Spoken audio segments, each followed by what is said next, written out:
Hello guys, ఇప్పుడే నేను సరిపోదా శనివారం అనే సినిమా చూసొచ్చాను. శనివారం మాత్రమే కోపం చూపించే క్యారెక్టరైజేషన్ ఒక్కటే కొత్తగా అనిపిస్తుంది మనకి సినిమాలో. మిగతాది అంతా రొటీన్, ప్రెడిక్టబుల్, ప్యూర్ కమర్షియల్ మూవీని. కొత్తగా అంటూ ఏం కనిపించదు. ఫస్ట్ హాఫ్ చూసుకున్నాక అంటే శనివారం కోపం చూపించిన రీజన్ చూపించడం కానీ, అండ్ దాని తర్వాత ఆ క్యారెక్టరైజేషన్కి మన క్యారెక్టర్ అర్థం కావడం కానీ, క్యారెక్టరైజేషన్ చూపించడం కానీ, ఆ హీరోయిన్ ఎంట్రీ కానీ, మనకి ఆ లవ్ ట్రాక్, ఎస్జే సూర్య ఎంట్రీ, ఇవన్నీ స్లోగా వెళ్తూ ఉంటాయి, బోర్ కొట్టవు. స్లోగా వెళ్తూ ఉంటే బాగానే అనిపిస్తుంది మనకి. పర్లేదు, బాగానే తీసాడు వివేకాత్రేయ. అక్కడక్కడ హై మూమెంట్స్ వస్తూ పోతారు, అంతా పోతారు అనే సీన్ దగ్గర నుంచి మనకి హై మూమెంట్స్ వస్తూ ఉంటాయి.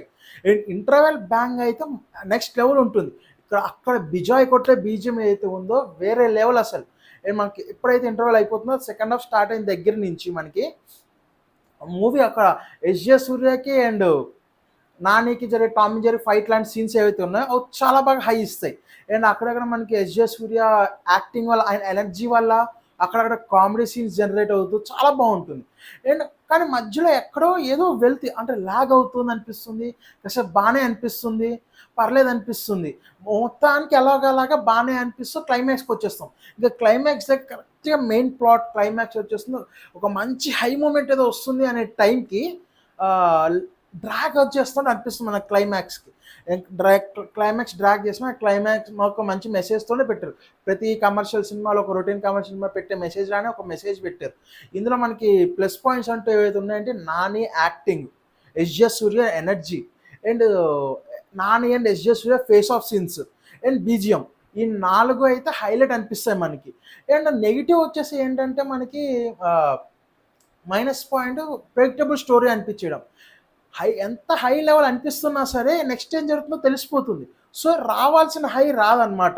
సో అండ్ అది కూడా ఎక్స్పెక్టేషన్స్ మనకి ఇచ్చిన ఇంటర్వ్యూస్ కానీ, చూపించిన ట్రైలర్లు కానీ, ఆ బీజిఎంకి కానీ మంచి యాక్షన్ ప్యాక్డ్ థ్రిల్లర్ అన్నట్టు హ్యూజ్ ఎక్స్పెక్టేషన్స్ పెట్టుకుని వెళ్తే కనుక కంపల్సరీ డిసప్పాయింట్ అవుతారు.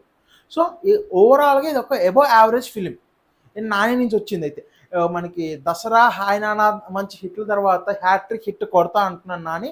బట్ ఇది కూడా హిట్ కొట్టే ఛాన్సెస్ ఉంది. ఇప్పుడైతే ఎక్స్పెక్టేషన్స్ పెట్టుకోకుండా చూస్తే కనుక జనాలందరూ హిట్ కొట్టే ఛాన్స్ ఉంటుంది. నా వరకు అయితే it's an above average film. Okay guys, thank you. Like, share, subscribe మర్చిపోవద్దు.